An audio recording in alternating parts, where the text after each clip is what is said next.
वाहिगुरु जी का खालसा वाहिगुरु जी की फतेह।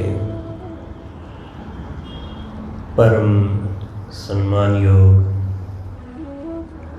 सतगुरां दे हजूर जुड़ बैठे रब रूप गुरमुख सत्संगी जन, सतगुरु जी की बख्शिश महरामत का सदका गुरु चरणों विच जुड़ के बहन का समा नसीब होया। सतगुरु जी की प्यारी अमृतमय बाणी का कीर्तन गुरु के प्यारे कीर्तनिया पासों आप जी ने सरवण किया। सतगुरु जी कृपा करदियां समझाउंदे ने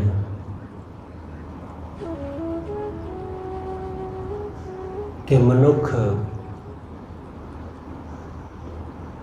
कदे अपने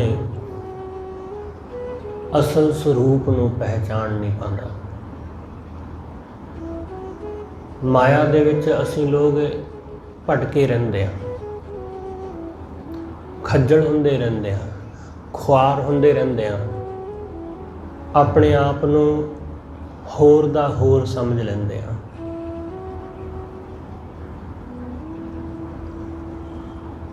एक छोटी जी गल, एक नौजवान वो अपने नगर दी बहुत उच्ची एक बिल्डिंग दे उत्ते चढ़ जाता है तो उस बिल्डिंग दे उत्तों वो छाल मार के मर जाना चाहता है।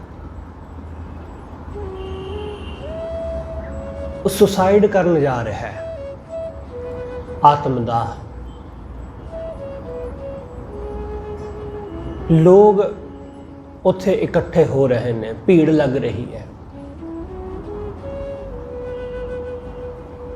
वो छाल मारने की कोशिश कर रहा है,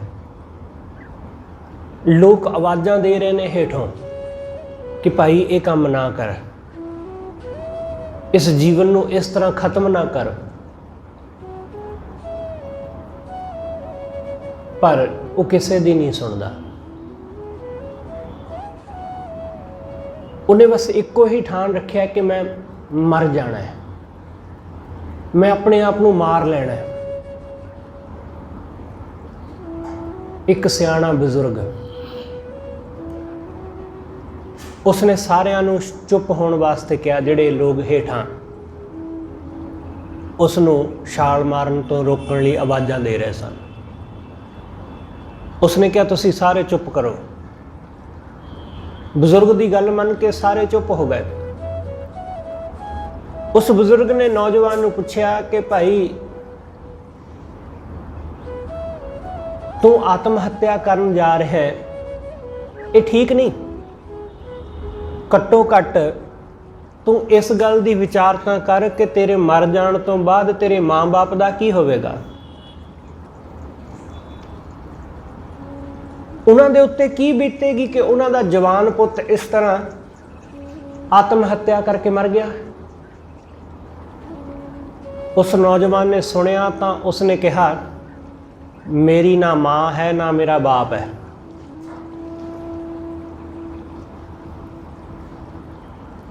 मेरी माँ मेरा माँ बाप कोई नहीं है।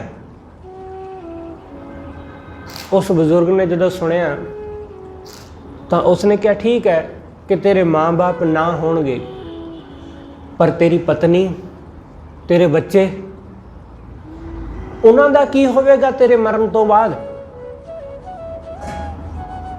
अपनी पत्नी दा सोच, वो विधवा हो जाएगी, तेरे बच्चे अनाथ हो जाएंगे, उन्हां दा की बनेगा तेरे बिना। उस नौजवान ने कहा मेरा ब्याह ही नहीं होया, तो पत्नी बच्चे कित्थों। बुजुर्ग ने सुनिया तो वह फिर हैरान होया कि इहदे ना माँ बाप ने ना इहदी पत्नी बच्चे ने। फिर उसने आख्या, उस बुजुर्ग ने, कि तू किसी को प्यार करता होएगा, तेरी कोई प्रेमिका होएगी, ਘੱਟੋ ਘੱਟ ਉਹਦਾ ਖਿਆਲ ਕਰ।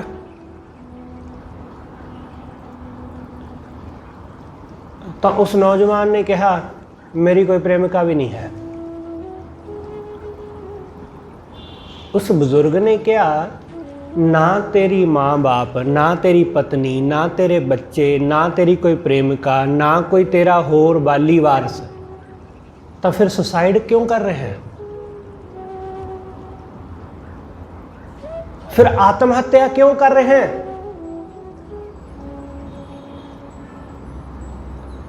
कोई तेनू काम विच घाटा पै गया होवेगा कि हाँ मैं कर्जे थल्ले आ गया, बैंकां वाले तेरे घर दे विच आके रोज तेनू तंग करदे होणगे कि इस करके तू सुसाइड करन लग्या। इस तरह करन नाल तां ये तकलीफ, ये चिंता खत्म होने वाली नहीं। उसने कहा, नहीं मैनू कर्जा भी कोई नहीं है, मैं कर्जा लिया ही कोई नहीं।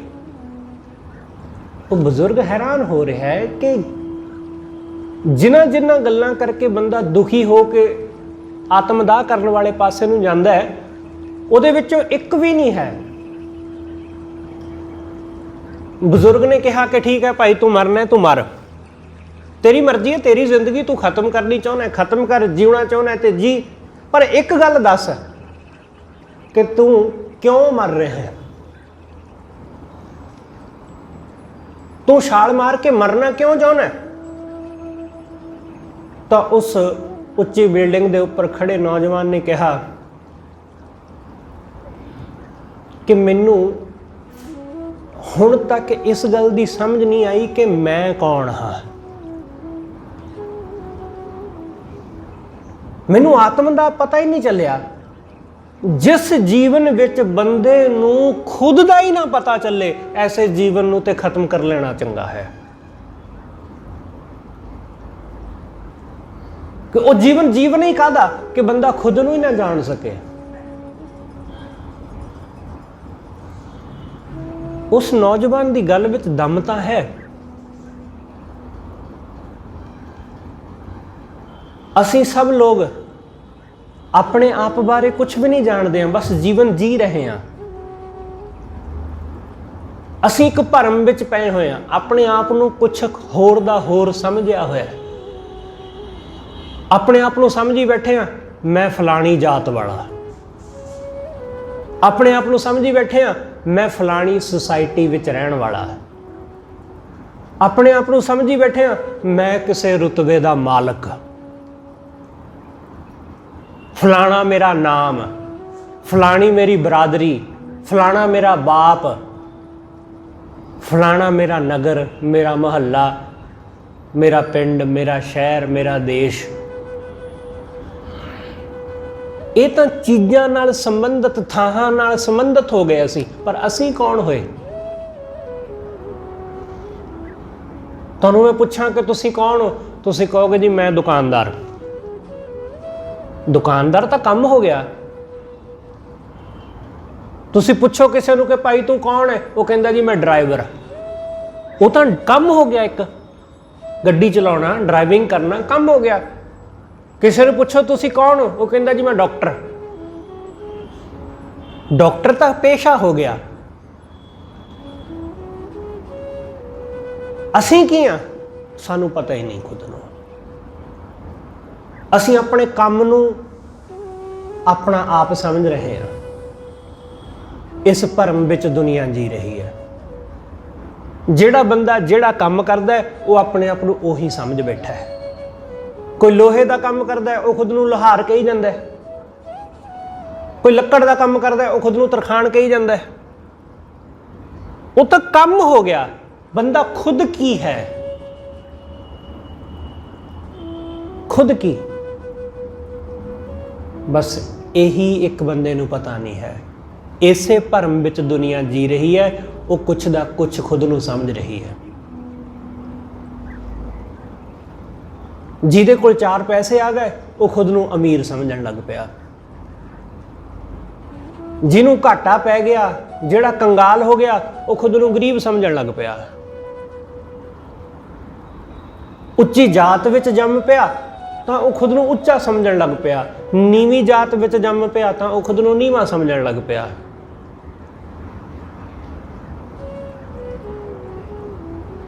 ਕੋਈ ਬੰਦਾ ਬਹੁਤ ਵੱਡੇ ਮਹਿਲਾਂ ਵਾਲੇ ਘਰਾਂ ਦੇ ਵਿੱਚ ਉਸ ਸੁਸਾਇਟੀ ਵਿੱਚ ਪੈਦਾ ਹੋ ਗਿਆ ਤਾਂ ਆਪਣੇ ਆਪ ਨੂੰ ਵੱਡਾ ਸਮਝਣ ਲੱਗ ਪਿਆ। ਕੋਈ ਝੁੱਗੀ ਝੌਂਪੜੀ ਵਿੱਚ ਪੈਦਾ ਹੋਇਆ ਤਾਂ ਆਪਣੇ ਆਪ ਨੂੰ ਛੋਟਾ ਸਮਝਣ ਲੱਗ ਪਿਆ। ਅਸੀਂ ਜਿਹੋ ਜਿਹੀ ਜਗ੍ਹਾ ਜਿਹੋ ਜਿਹੇ ਮਾਹੌਲ ਵਿੱਚ ਰਹਿੰਦੇ ਹਾਂ ਆਪਣੇ ਆਪ ਨੂੰ ਵੈਸਾ ਹੀ ਸਮਝ ਲੈਂਦੇ ਹਾਂ। ਆਪਣੇ ਆਪ ਨੂੰ ਵੈਸਾ ਹੀ ਜਾਣ ਲੈਂਦੇ ਹਾਂ। ਤੁਸੀਂ ਜਰਾ ਆਪਣੀ ਸੋਚ ਦਾ ਦਾਇਰਾ ਵਧਾਓ।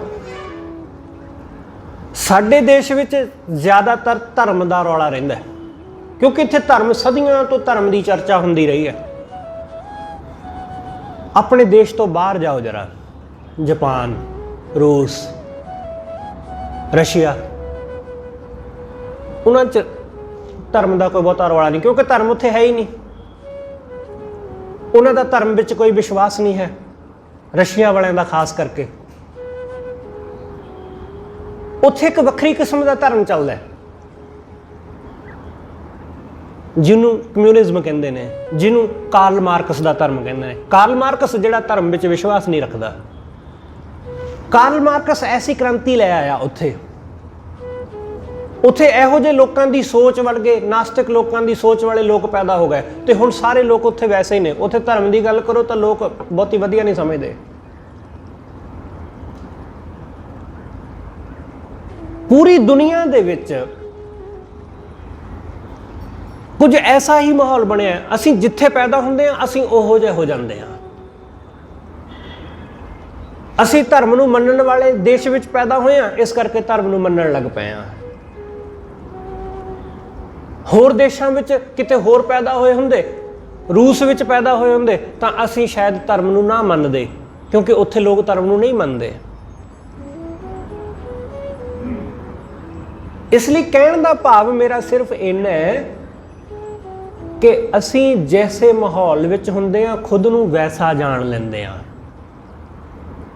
ਖੁਦ ਨੂੰ ਵੈਸਾ ਸਮਝ ਲੈਂਦੇ ਹਾਂ। ਜਿਸ ਖਾਨਦਾਨ ਵਿੱਚ ਪੈਦਾ ਹੋਏ ਵੈਸਾ ਹੀ ਆਪਣੇ ਆਪ ਨੂੰ ਮੰਨ ਲਿਆ। ਜੋ ਨਾਮ ਸਾਨੂੰ ਦੇ ਦਿੱਤਾ ਗਿਆ ਅਸੀਂ ਖੁਦ ਨੂੰ ਉਹੀ ਮੰਨ ਲਿਆ। ਸਤਿਗੁਰੂ ਕਹਿੰਦੇ ਇਸੇ ਤਰ੍ਹਾਂ ਭਰਮ ਵਿੱਚ ਪੈ ਕੇ ਬੰਦਾ ਆਪਣੇ ਆਪ ਨੂੰ ਕੁਛ ਦਾ ਕੁਛ ਸਮਝ ਲੈਂਦਾ ਤੇ ਹੰਕਾਰੀ ਹੋ ਕੇ ਜੀਵਨ ਜਿਉਂਦਾ। ਜਿਵੇਂ ਅਹੁਦੇ ਤੇ ਬਹਿਣ ਵਾਲਾ ਬੰਦਾ ਉਹ ਖੁਦ ਨੂੰ ਬਹੁਤ ਵੱਡਾ ਸਮਝ ਲੈਂਦਾ। ਸਤਿਗੁਰੂ ਕਹਿੰਦੇ ਜਬ ਕਛ ਪਾਵਤ ਤਬ ਗਰਵ ਕਰਤ ਹੈ।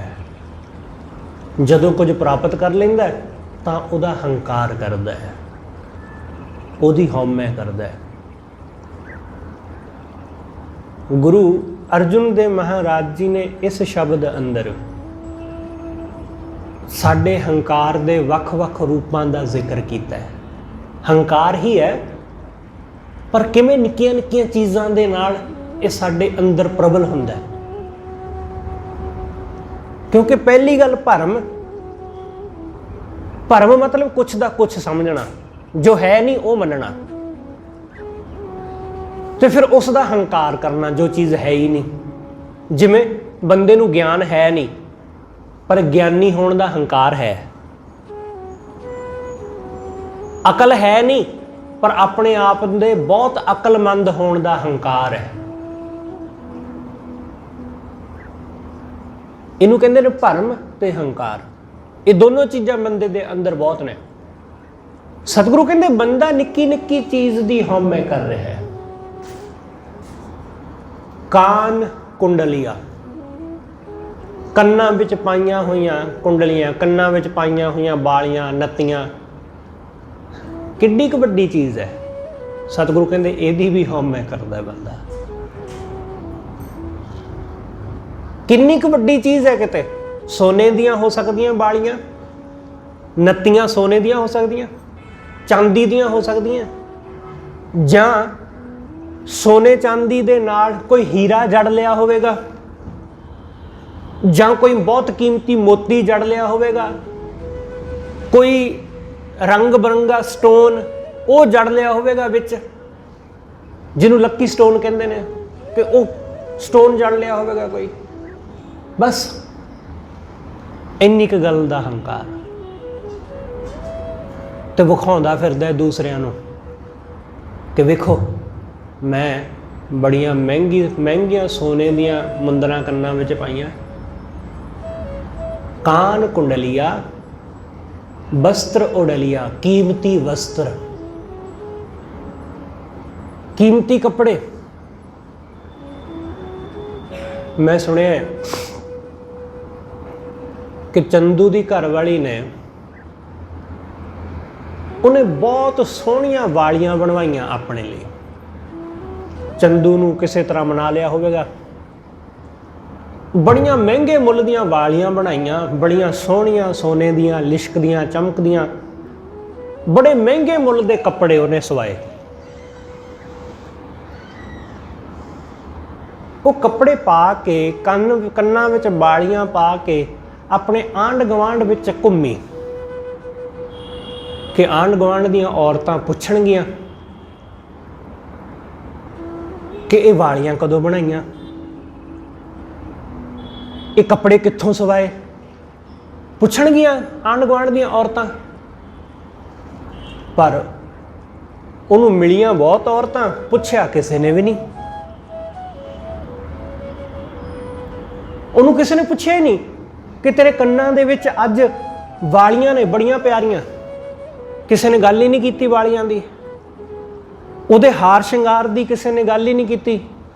ਉਹਦੇ ਮਹਿੰਗੇ ਮੁੱਲ ਦੇ ਕੱਪੜੇ ਅੱਜ ਪਹਿਲੀ ਦਫਾ ਉਹਨੇ ਪਾਏ, ਤੇ ਪਾਏ ਇਸ ਲਈ ਕਿ ਲੋਕ ਦੇਖ ਕੇ, ਆਂਢ ਗੁਆਂਢ ਦੀਆਂ ਔਰਤਾਂ ਦੇਖ ਕੇ ਉਹਦੀ ਸਿਫਤ ਕਰਨ, ਪਰ ਕੀਤੀ ਕਿਸੇ ਨੇ ਵੀ ਨਾ। ਸਵੇਰ ਤੋਂ ਸ਼ਾਮ ਹੋ ਗਈ, ਬੜੀ ਦੁਖੀ, ਬੜੀ ਪਰੇਸ਼ਾਨ। ਉਸ ਨੇ ਇੰਨਾ ਗੁੱਸਾ ਚੜਿਆ, ਇੰਨੀ ਖਿਝ ਚੜੀ ਕਿ ਉਸ ਨੇ ਆਪਣੇ ਘਰ ਦੇ ਇੱਕ ਕਮਰੇ ਵਿੱਚ ਅੱਗ ਲਾ ਦਿੱਤੀ। ਜਦੋਂ ਅੱਗ ਲਾ ਦਿੱਤੀ ਤਾਂ ਆਲੇ ਦੁਆਲੇ ਦੇ ਲੋਕ ਇਕੱਠੇ ਹੋ ਗਏ ਕਿ ਚੰਦੂ ਦੇ ਘਰ ਵਿੱਚ ਅੱਗ ਲੱਗ ਗਈ। ਆਂਢ ਗੁਆਂਢ ਦੀਆਂ ਔਰਤਾਂ ਇਕੱਠੀਆਂ ਹੋ ਗਈਆਂ।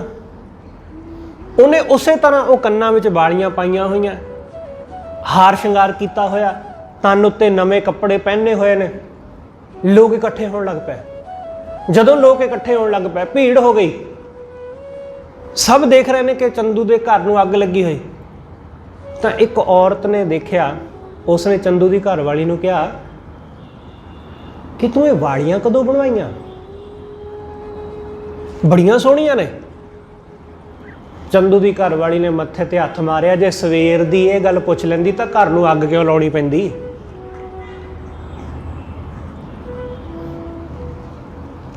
ਜੇ ਸਵੇਰ ਦੀ ਇਹ ਮਰ ਲੈਂਦੀ, ਪੁੱਛ ਲੈਂਦੀ, ਤਾਂ ਮੈਨੂੰ ਆਹ ਸਾਰਾ ਕੁਝ ਕਿਉਂ ਕਰਨਾ ਪੈਂਦਾ। ਇਹ ਮੈਂ ਸਾਰਾ ਕੁਝ ਕੀਤਾ ਹੀ ਇਸ ਲਈ, ਅੱਗ ਇਸ ਕਰਕੇ ਲਾਈ ਕਿ ਘੱਟੋ ਘੱਟ ਕੋਈ ਮੈਨੂੰ ਪੁੱਛ ਤਾਂ ਲਵੇ। ਬੰਦੇ ਦਾ ਹੰਕਾਰ ਇਵੇਂ ਨਿੱਕੀਆਂ ਨਿੱਕੀਆਂ ਗੱਲਾਂ ਦੇ ਉੱਤੋਂ ਪ੍ਰਗਟ ਹੁੰਦਾ ਹੈ। ਸਤਿਗੁਰੂ ਕਹਿੰਦੇ ਕਾਨ ਕੁੰਡਲੀਆ ਵਸਤਰ ਉਡਲੀਆ, ਨਵੇਂ ਵਸਤਰ ਪਹਿਨਦਾ ਤੇ ਵਿਖਾਉਂਦਾ ਫਿਰਦਾ ਲੋਕਾਂ ਨੂੰ।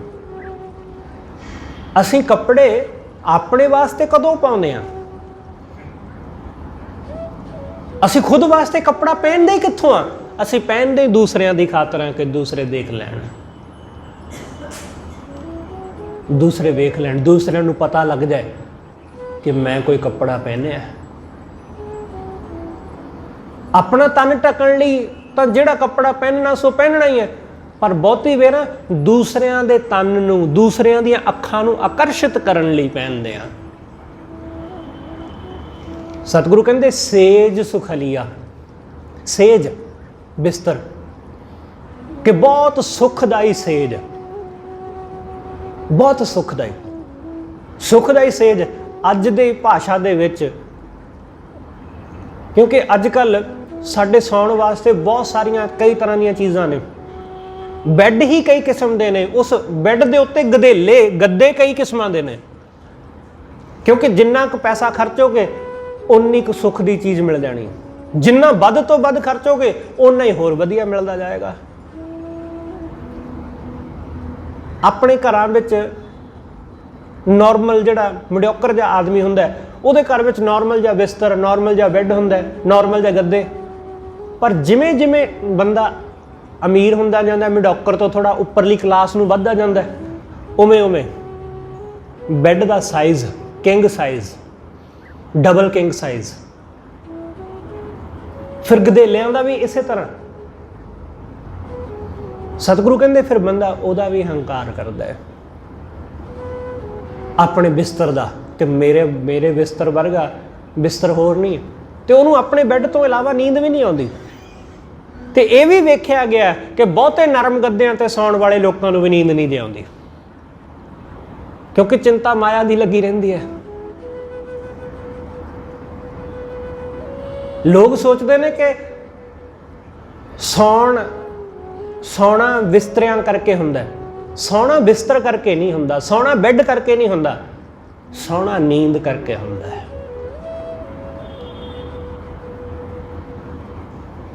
जे बिस्तर करके ही नींद आउंदी होवे तो बहुत सारे लोग ने जिन्हां दे कोल बड़े वधिया बैड ने, जिन्हां दे कोल बड़े वधिया मंजे, बड़े वधिया बिस्तरे ने।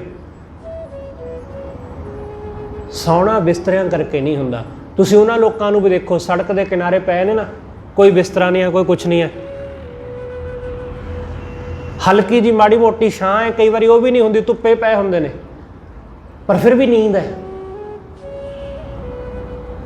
शायद अमीर आदमी गरीब नाल नफरत इसे करके करता है क्योंकि गरीब दे कोल कुछ भी नहीं, कोई एयर कंडीशन नहीं है, कोई पखा नहीं लगा होया, कोई बहुत वधिया कोई घर नहीं है, झुग्गी है, झुग्गी भी कई बारी नहीं है, सड़क के किनारे बीच पिया होया, फुटपाथ के उत्ते लम्मा सुता पिया आराम नाल।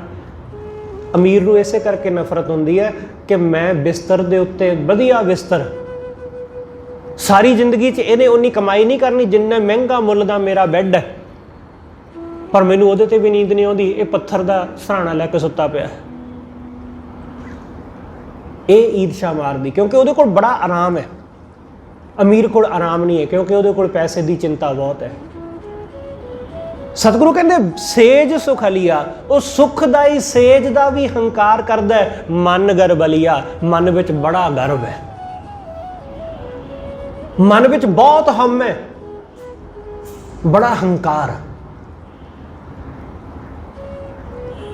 सतगुरु समझाउंदे पावत रलिया जोबन बलिया, कि बंदा जोबन बलिया, जोबन बड़ा बलवान है। जवानी दे विच इस बलवान जोबन विच सतगुरु कहंदे बंदा कई तरह दियां रंग रलियां माणदा फिरदा है, बहुत रंग माणदा फिरदा है, कदे इधर कदे उधर। जवानी चढ़ रही है, कदे पब्बां क्लब्बां विच रातां नूं मुड़दा नहीं है, सवेरे 4 वजे मुड़दा है, रात दा 8-9 वजे दा गया। ऐसा ही है, तुसीं इस गल नूं चंगी तरह जाणदे होवोगे क्योंकि इत्थे ते बहुत सारे पब ने, बहुत सारे क्लब ने।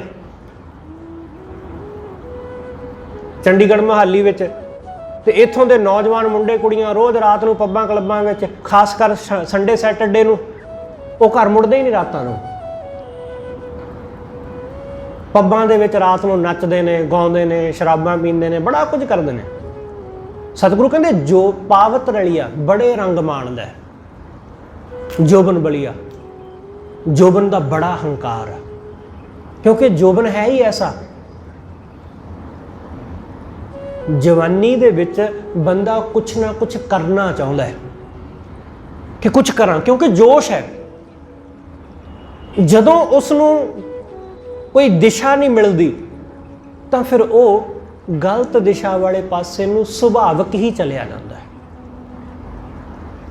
जिमें पानी नूं उसनूं जे तुसीं 2 किनारे कर दोगे तो पानी अपनी चाले चलदा रहिंदा है, पर जे पानी नूं कोई दिशा ही ना मिले, किनारा कोई होवे ही ना, तो पानी आले दुआले फैल जाएगा सारे पासे।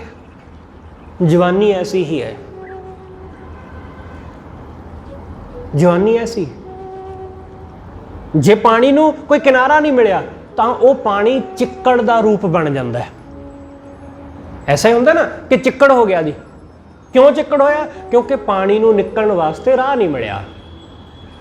जे पानी नूं रस्ता मिल जाता, कोई किनारा मिल जाता तो एक पासे निकल जाता। इसलिए जिथे पानी सारे पासे चारे दिशावां विच फैल गया उत्थे चिक्कड़ हो गया। उत्थे हुण पैर रखोगे तिलकोगे, सट वजेगी, कपड़े खराब होणगे।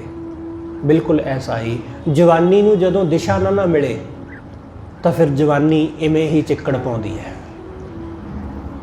जवानी फिर इवें ही खलारा खलारदी है। सतगुरु कहंदे जोबन बलिया पावत रलिया, रंग रलियां माणदा है, फिर बहुत खज्जल हुंदा है, ते आप ते खज्जल हुंदा ही नाल घरदिआं नूं भी करदा है, माँ बाप नूं भी करदा है। फिर ये वेखदा भी नहीं है कि सामने मेरा बाप है कि उस नूं मारना है जां नहीं मारना। उहदे कपड़े तक पाड़ छड्डदा है अपने बाप दे, क्योंकि जवानी का हंकार ही ऐसा है। क्योंकि वो चाहते कि मेरी मुताबिक होना चाहिए, जो मैं कर रहा वो होना चाहिए। जवानी सुनती नहीं किसी की, क्योंकि उसनों लगता कि जो मैं कर रहा हूं बिल्कुल ठीक है, मेरी सुनो सारे जने, मां मेरी सुने, बाप मेरी सुने, मेरिया भैणां मेरे भरा मेरी सुन, मैं ना किसी की सुना।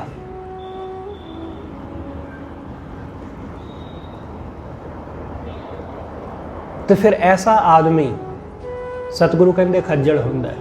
पावत रलिया जोबन बलिया, नाम बिना माटी संग रलिया। फिर ऐसा जोबन वाहिगुरु दे नाम तो बिना मिट्टी विच ही रल जाता है, मिट्टी विच ही मिल जाता है। फिर ऐसा जोबन जिहड़ा जोबन कुछ सवार ना सकिया, ना अपना ना किसी होर दा। सतगुरु कहते फिर ये जोबन मिट्टी विच मिट्टी होवेगा, ये खुआर होवेगा ही होवेगा, क्योंकि उसनों कुछ चंगा मिलिया ही नहीं करने वास्ते, वो चंगे पासे तुरिया ही नहीं। हर चीज़ की एक सीमा हुंदी है, एक हद। किसी हद तक खुल हुंदी है ते किसी हद तक उसनों बंधन विच बन के रखना जरूरी हुंदा है। जदों असीं अपनी सीमा तो अपनी हद तो बाहर जाते हैं तो फिर खज्जल हुंदे आ, खज्जल हुंदे आ। ते जदों अपने दायरे विच रह के भी कुछ नहीं करते, अपने दायरे विच अपनी सीमा दे विच रह के भी असीं कुछ नहीं करते, तां भी असीं खज्जल हुंदे आ। इसलिए सतगुरु कहते वाहिगुरु दे नाम तो बिना बंदा खज्जल ही हुंदा है। वाहिगुरु दा नाम एक सीमा है, धर्म एक सीमा है, उस सीमा विच रह के जो आनंद माणना है मान लो, पर जदों उहदी सीमा तो बाहर जाओगे तो फिर खज्जल होवोगे। कान कुंडलिया वस्त्र उडलिया, कन्ना विच पाए कुंडल, पहने हुए कीमती कपड़े, सेज सुखलिया, बहुत सुंदर बिस्तर जिहदे ते आनंद नाल सौंदे आ, मन गर्वलिया। इन्हां सब चीज़ां दा मन विच गर्व हंकार, मन विच बड़ी हौम है। रहाओ तलै कुंचरिया, हेठां हाथी। उन्हां वेलियां विच हाथी घोड़े सी, अज हाथी घोड़े तो नहीं, पर अज उन्ने घोड़ियां दी ताकत वालियां गड्डियां ने। हाँ जी, तुसी बहुत बारी सुनिया होवेगा कि 100 हाउस पावर दी कि 100 घोड़ियां दी पावर जिन्नी गड्डी दी मेरी दी पावर है थोड़ा उही है, पर थोड़ा जिहा फर्क पै गया। पहला हाथी घोड़े हुंदे सन, अज गड्डियां हो गई ने। सतगुरु कहते तलै कुंचरिया, हेठां हाथी, हेठां बहुत वधिया किस्म का घोड़ा। तो हुण की कहोगे? हुण कहोगे जी मेरे हेठां BMW, मेरे हेठां बहुत वधिया मर्सिडी, फरारी, लग्जरी कार। जे थोड़ी होर हिम्मत है टेस्ला, रॉल्स रॉय। सतगुरु कहते उहदा हंकार करदा, क्योंकि टेस्ला बड़ी महंगी कार है अज दे समय विच। रॉल्स रॉयस ते टेस्ला दो ही ने जिहड़ियां महंगियां कारां दे विच आ रही। सतगुरु समझाउंदे, सतगुरु कहते उसका हंकार करदा कि मैं महंगी मुल दी सवारी करदा, थोड़ा जिहा होर वो कहंदा जी मैं हवाई जहाज तो बिना, अपने प्राइवेट जैट तो बिना किते जांदा ही नहीं। तलै कुंचरिया सिर कनक छतरिया, सिर विच, सिर दे उत्ते सोने दे छत्र, सोने दे छत्र सिर ते झुलदे ने, सोने दे छत्र। ऐसे भी बहुत सारे लोग ने जिहड़े बूट भी सोने दे पाउंदे ने, वो किते होर नहीं, साडे देश विच ही ने ऐसे लोग। उन्हां दे गल विच भी बहुत सारा सोना, उन्हां दे सिर दे उत्ते लईआं होईआं टोपियां भी सोने दियां, उन्हां दे घर दीआं चीज़ां भी सोने दियां, खाण पीण वाले भांडे भी सोने दे। सतगुरु कहंदे ते हंकार भी उन्ना ही है, फिर हौमे भी उन्नी है। थोड़ा होर अरब देशों वाले पासे जाओगे, उन्हां कोल तां गड्डियां भी सोने दी है, उन्होंने गड्डियां उत्ते भी सोना मढ़िया होया। सतगुरु कहंदे सिर कनक छतरिया, हर भगत बिना ले धरन गडलिया। वाहिगुरु दी भगती बिना, परमेश्वर दी बंदगी बिना, इन्हां सारियां चीज़ां दा हंकार वो बंदे नूं मिट्टी विच लै गड्डदा है। असीं मिट्टी विच दफन हो जाते हैं। ले धरन गड्ड लिया, धरन विच ही गड्ढे जाते हैं असीं एक दिन। साडा हंकार सब, जिन्ना साडा हंकार है, जिन्नी साडी हौम है, अखीर मिट्टी हो जाती। इस दुनिया ते बड़े बड़े लोग होए, बड़े बड़े हंकार वाले, वो सब मिट्टी विच दफन हो गए। कबरां भरियां पईआं ने उन्हां लोकां दे नाल जिहड़े कहंदे सन साडे तो बिना दुनिया चल नहीं सकती, साडे तो बिना ये काम नहीं हो सकता। ऐसे बेअंत लोग दुनिया तो होके चले गए,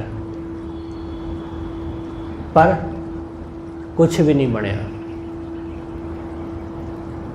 इसलिए सतगुरु समझाउंदे हर भगत बिना ले धरन गड्ड लिया। वाहिगुरू दी भगती बिना सब मिट्टी दे विच मिट्टी हो जाते हैं।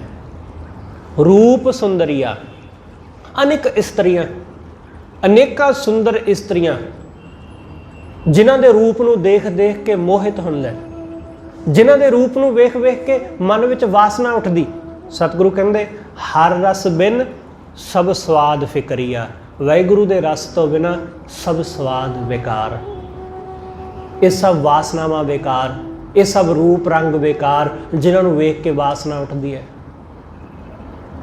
सतगुरु कहंदे की फायदा इन्हां चीज़ां दा, की फायदा रूप रंग नूं वेख के इन्हां विच गलतान होण दा, वासनावां दे विच उतरन दा की लाभ? इन्हां दा कोई लाभ नहीं, कुछ भी। ये वासना दा की स्वाद है? एक पल दा, बस फिर कहानी खत्म। सतगुरु कहंदे हर रस बिन सब स्वाद फिकरिया। माया दे स्वाद सब फिक्के ने, इसलिए तो बार बार भोगने पैंदे ने, बार बार वो चीज़ां हासिल करनियां पैंदियां। बार बार जदों एक चीज़ मिल जाती है, फिर बंदे नूं दूसरी चीज़ का चस्का पै जाता है। जदों दूसरी चीज़ मिल जाती है, फिर उस तो अगांह दी। इस तरह अहुदे ने, रुतबे ने, छोटा रुतबा मिल गया, फिर उस तो वड्डे दी, फिर उस तो वड्डे दी, यह सिलसिला जारी रहिंदा है। हमेशा ऐसा ही हुंदा है कि जो मिल जाता है, फिर बंदा उस तो अगांह चलता है। पहला सोचता सी कि फलानी थां घर मिल जाए, लै लिया, उत्थे 5-7 साल 10 साल रह लै। हुण सोचता है कि फलानी TDI सिटी डिवेलप हो रही है, उधर चलते हैं, उत्थे कोठी लै लईए। उत्थे 2-4 साल 5 साल रहेगा, फिर सोचेगा कि हुण लांडरां तो परे नूं चलीए, क्योंकि उत्थे नवां डिवेलप हो रहा, उधर नूं तुर पैंदे आ। बस इस तरह सारी जिंदगी दौड़ रहिंदी है, सारी जिंदगी इस तरह भजदा रहिंदा है। जगह बदलता रहिंदा है, टिकाणा बदलता रहिंदा है, पर अपने आप नूं नहीं कदे बदलता। सतगुरु कहंदे इस करके सब स्वाद फिक्के जापदे ने। हर रस बिन सब स्वाद फिकरिया, माया छलिया। माया ये बड़ी वड्डी छल है, छलनी है, ये छल लैंदी बंदे नूं, ठग लैंदी। असीं इहदे छल विच आ जांदे आ। सानू इंज लगता रहिंदा है कि ये चीज़ थोड़ी है, दूसरी मिल जाए तो बड़ा सुख होएगा। हर बारी ऐसा ही हुंदा है, हर वारी ऐसा ही। इस माया ने इस तरह सानू बहुत वारी भरमाया, बहुत वारी, कि बस फलानी थां एक बारी घर मिल जाए ना तो फिर मजे ही मजे ने। ऐसा बहुत बारी हो चुका है तो कई थाई घर ले चुके हैं। बस एक बारी फलानी गड्डी मिल जाए तो फिर सुख ही सुख है। जदों पिछली बारी गड्डी लई सी उदों भी यही सी, उस तो पहला भी ऐसा ही सी, हमेशा ऐसा ही हुंदा है। बस एक बारी कनेडा पहुंच जावां फिर सुख ही सुख है, एक बारी अमरीका चलिया जावां फिर आनंद ही आनंद है। बस अगां दी ये माया बंदे नूं इस तरह छलदी है। इस तरह असीं सब छल्ले जांदे आ, ठगे जांदे आ। एक बारी नहीं, पता नहीं किन्नी क वारी, अनेकां वारी असीं ठगे गए हैं। माया छलिया, विकार विखलिया, विकारां दे विच ये विकार ਜਿਹੜੇ ਜ਼ਹਿਰ ਵਰਗੇ ਨੇ, ਬਿਖ ਵਰਗੇ ਨੇ। ਸਰਣ ਨਾਨਕ ਪ੍ਰਭ ਪੁਰਖ ਦੇ ਅਲੀਆ। ਸਤਿਗੁਰੂ ਕਹਿੰਦੇ ਇਹਨਾਂ ਸਭ ਝਮੇਲਿਆਂ ਨੂੰ ਛੱਡ, ਤੂੰ ਵਾਹਿਗੁਰੂ ਦੀ ਸਰਣ ਪੈ, ਤੂੰ ਉਹਦੇ ਚਰਨਾਂ ਨਾਲ ਜੁੜ। ਮਾਇਆ ਵੱਲ ਦੇਖਣਾ, ਉਧਰ ਤੱਕਣਾ ਛੱਡ, ਕਿਉਂਕਿ ਇੱਧਰ ਸੁੱਖ ਨਹੀਂ ਹੈ, ਇੱਧਰ ਖੱਜਲ ਖੁਆਰੀ ਹੀ ਹੈ। ਮਾਇਆ ਵੱਲ ਭਟਕਣ ਨਾਲ ਖੁਆਰੀ ਤੋਂ ਬਿਨਾਂ ਹੋਰ ਕੁਝ ਹੱਥ ਨਹੀਂ ਆਉਂਦਾ। जिन्ना असीं इहदे मगर दौड़ते हैं उन्ना ही खज्जल होंदे आ, जिन्ना वासनावां विच गलतान होंदे आ उन्ना ही असीं दुखी होंदे आ, क्योंकि सुख फिर भी नहीं मिलता। सब कुछ भोगण, सब कुछ वरतन, खाण पीण दे बावजूद भी किसी भी तरह तृप्ति नहीं आती है। इसलिए सतगुरु कहते सरन नानक प्रभ पुरख दे अलिया। उस वाहिगुरू की सरन पै, उहदी सरन पैण नाल ही सुख ते आनंद आउंदा है। सतगुरु रहमत करे साडा मन माया वाले पासों हट के गुरु चरनां नाल, वाहिगुरू दे चरनां नाल जुड़े। होईयां भुल्लां दी खिमा सतगुरु जी अते आप सर्वत संगत बख्शण जो। भुल्लां ना चितारदे होए आखो जी वाहिगुरू जी का खालसा वाहिगुरू जी की फतेह।